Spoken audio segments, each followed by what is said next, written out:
हमारे पास है वो है कि जरदारी ने एक स्टेटमेंट दिया है जो बड़ा ही डेरोगेटरी है और बड़ा ही निंदनीय है। वो कह रहे हैं कि जी भारतीयों का प्लान है अखंड भारत का और पूरे भारत को में अफगानिस्तान पाकिस्तान इत्यादि जो अखंड भारत का पार्ट था उसमें मिलाना, और ये हमारा इरादा नहीं है और ये भारतीयों का प्लान कभी पूरा नहीं होगा। क्यों पूरा नहीं होगा जी? क्योंकि भारत भूल गया मुसलमान है और हम इस अखंड भारत के कॉन्सेप्ट को मानते ही नहीं। हमें तो मुसलमानों ने अपना अलग देश ले लिया पाकिस्तान, तो पाकिस्तान मुसलमान ही रहेगा, अखंड भारत कभी नहीं बनेगा। वैसे भी हमें तो पीओजे के और आपका जीबी वगैरह में इंटरेस्ट है, हमें तो लैंड में इंटरेस्ट है, लाइबिलिटी कौन लेना चाहता है। तो अब वो कह रहे हैं कि भाई इन अ वे वो कह रहे हैं हिंदू मुसलमान के साथ रह नहीं सकता, कंपैटिबिलिटी नहीं है। तो जरदारी साहब को ये याद दिलाते कि भारत में पाकिस्तान से ज्यादा मुसलमान रहते हैं, पहली बात तो ये। दूसरी बात वो कह रहे हैं कि भाई देखो पाकिस्तान में इसके बाद काफी डिस्कशन शुरू हुई। पाकिस्तान में कह रहे हैं जी देखो हिंदू एक उदारवादी सभ्यता है और इस्लाम को हमेशा तलवार के दम पे फैलाया गया है, ठीक है। तो यहाँ एक फंडामेंटल कंपैटिबिलिटी नहीं है, फंडामेंटल डिस्कनेक्ट है, फंडामेंटल कंपैटिबिलिटी की बात कर रहा हूं। और जरदारी की एक बात जो मेरे को दिल को चुभ गई और जो मैं आपसे साझा करना चाहता हूँ ये है, कह रहा है कि हम हिंदुओं को बर्दाश्त कर रहे हैं, हम मुसलमान होते हुए हिंदुओं को बर्दाश्त कर रहे हैं।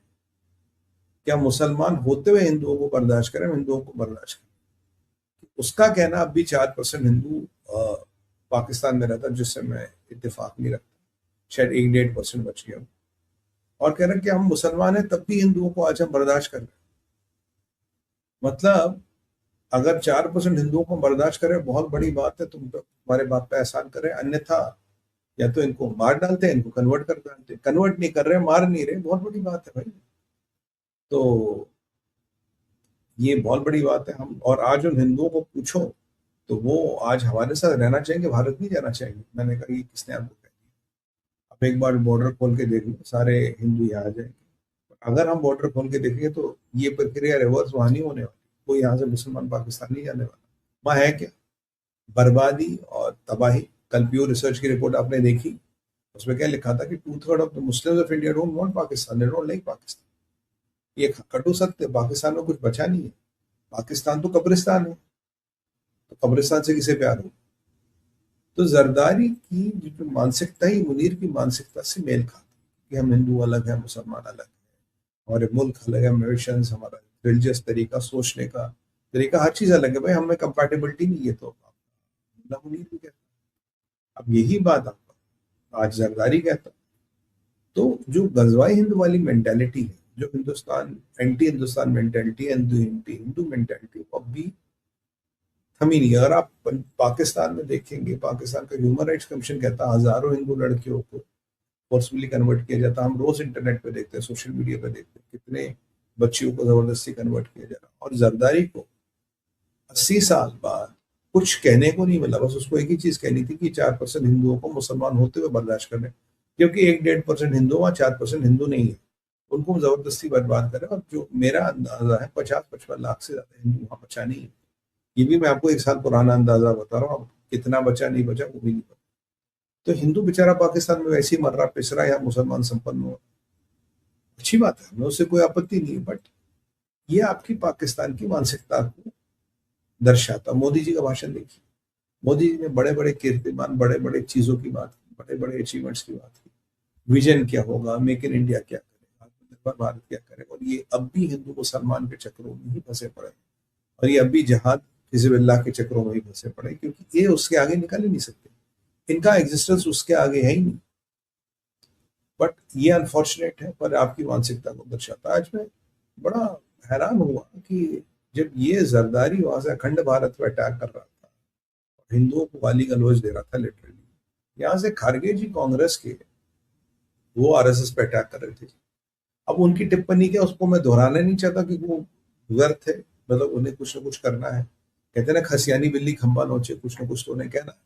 बट ये क्या बात है कि जब जरदारी हिंदू पे, अखंड भारत पे भारतीय सभ्यता और हिंदू संस्कृति पर अटैक करना, यहाँ से कांग्रेस के इतने बड़े नेता आरएसएस पे अटैक करते, क्योंकि आरएसएस कहीं ना कहीं हिंदू सभ्यता, हिंदू संस्कृति का एक प्रतिबिंब बन गया, एक फ्लैग बेरर बन गया। तो ये पाकिस्तान और कांग्रेस में कनेक्शन क्या? ये पाकिस्तान और कांग्रेस एक फ्रीक्वेंसी पे क्यों? क्या ये पाकिस्तान का कांग्रेस कनेक्शन है? मतलब इनकी टाइमिंग भी गजब सेम है, इनका डे टाइमिंग भी गजब सेम है।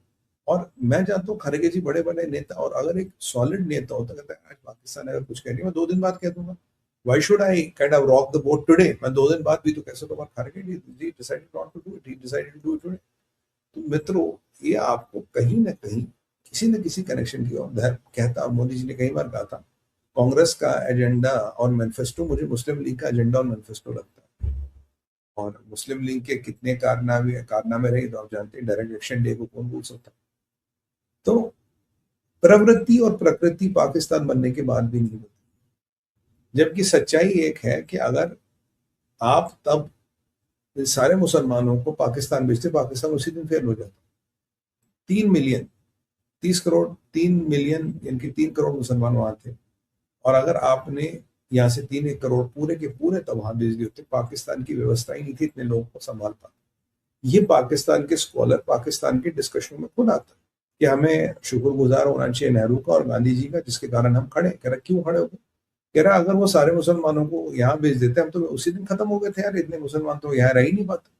पाकिस्तान जो अभी 60-70 साल चला या खत्म होने वाला, कहते तभी खत्म हो गया था, मतलब पैदा होने से पहले ही मर गया होता। ये तो भला हो चाचा नेहरू को और गांधी जी का, जिसके कारण हम खड़े। ये पाकिस्तान के टीवी डिस्कशन में पाकिस्तान के स्कॉलर खुद कहते हैं साहब, ये मेरा पॉइंट ऑफ व्यू नहीं, उनका पॉइंट ऑफ व्यू है, हम तो उनके कारण खड़े साहब, वरना हम तो खत्म हो गए होते।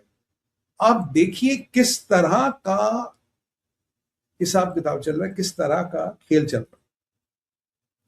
और अब भी इसके बाद भी दिल नहीं भरा, हसरतें नहीं भरी, और कांग्रेस का कनेक्शन नहीं टूटा। कांग्रेस ने तब भी बचाया पाकिस्तान को, और पाकिस्तान के समर्थन में कांग्रेस आज भी खड़ी। और बड़ा दुख होता है जब मोदी जी इतनी फॉरवर्ड लुकिंग बातें करते हैं। हमारा इंडिपेंडेंस डे है, उस दिन भी ओझी राजनीति, पाकिस्तान प्रेम और पाकिस्तान दुलार, ये खत्म नहीं होता। This is which is something which is very demeaning and very disheartening. पर चलिए कोई बात नहीं, देश चलता रहेगा।